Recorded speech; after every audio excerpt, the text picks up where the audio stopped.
God, everything about Jesus can be proven with just this one prophecy. Isaac Newton, great scientist, probably the greatest and most brilliant scientist of his day, said that this prophecy was so accurate that everything that can be said about Christianity can be proven, and it's so clear and it's so concise. God told Daniel in a prophecy 500 some years before Christ was even born that it would be 173,880 days from this decree to rebuild the temple until Messiah arrives. And that's exactly the day that Jesus arrived in Jerusalem. We can prove this through historical records. So there's no one else ever that could ever be the Messiah. Only Jesus of Nazareth was there on that day to fulfill that prophecy. It's absolutely mind-blowing and amazing.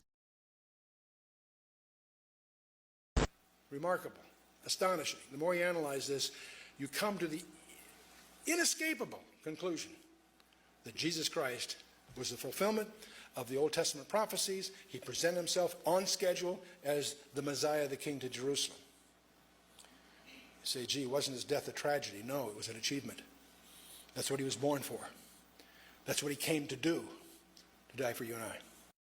The end times are approaching, and these prophetic words revealed by God warn us about the urgency of the Lord's return. He's closer than we think.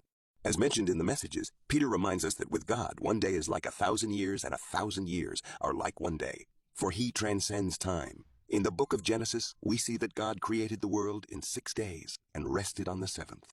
Before we start, I want to ask you to leave your like, subscribe to my channel, and activate the bell to receive notifications whenever. Considering this perspective, if we apply the idea of a day equivalent to 1,000 years, we can infer that we are approaching the end of the 6th millennium, counted from the death of Christ, which occurred around the year 30.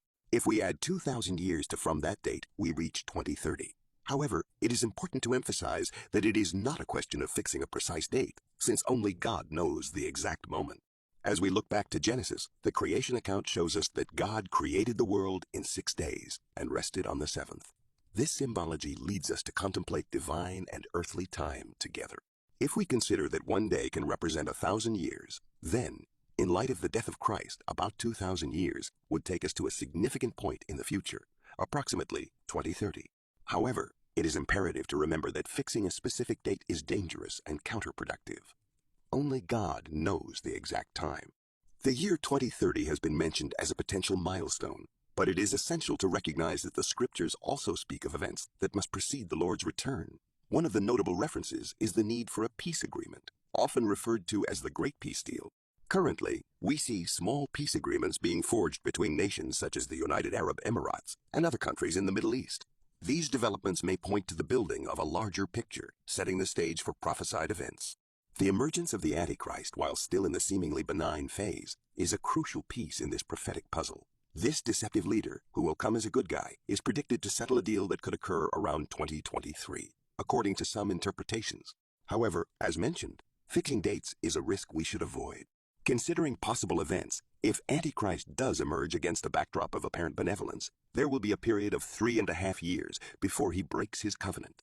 This critical period around 2027 could be marked by turmoil and challenges that anticipate the full realization of the prophecies. As the Antichrist gains ground, he will quickly become the global leader. His initial government will be one of apparent peace, convincing leaders from all over the world to support him.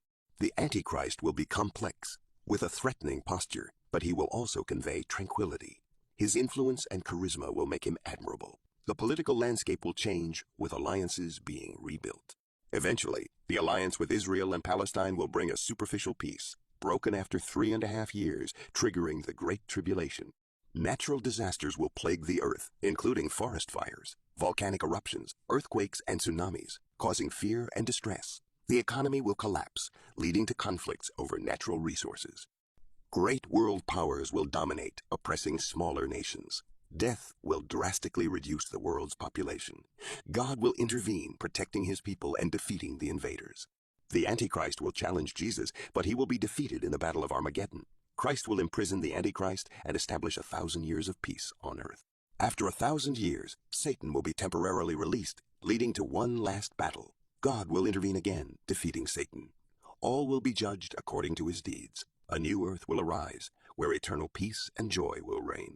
There will be no more sadness, pain, or death. At the end of the book of Revelation, Jesus says, "Behold, I come quickly.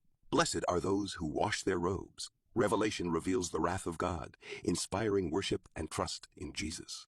The emphasis here is on understanding the possibility and preparing for the Lord's return. The idea of a great peace agreement, symbolized by the seventh year, is being built through small agreements, like those seen in the United Arab Emirates and other Arab countries. This may indicate a propitious context for prophetic events.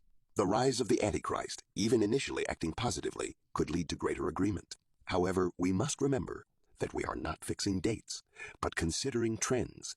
Missionaries play a crucial role in reconnecting individuals estranged from God through the Word and faith. The gospel of the kingdom aims to re-establish that connection, not only spiritually, but also in relation to the soul. It is vital that the often tumultuous and disconnected soul is brought back into harmony with God, resulting in emotional and spiritual healing. Faced with signs and events in Israel, we understand the acceleration of times. Urgency increases, and although we must focus on the spiritual, earthly events, are thermometers that indicate the closeness of the Lord's return. Thus, it is essential that we are attentive, prepared, and involved in the work of God, forming a spiritual army to face the adversities of this time and lead souls back to the connection with the Creator. Remember the words of Jesus. "Watch therefore, for you do not know what day your Lord is coming." Matthew 24:42.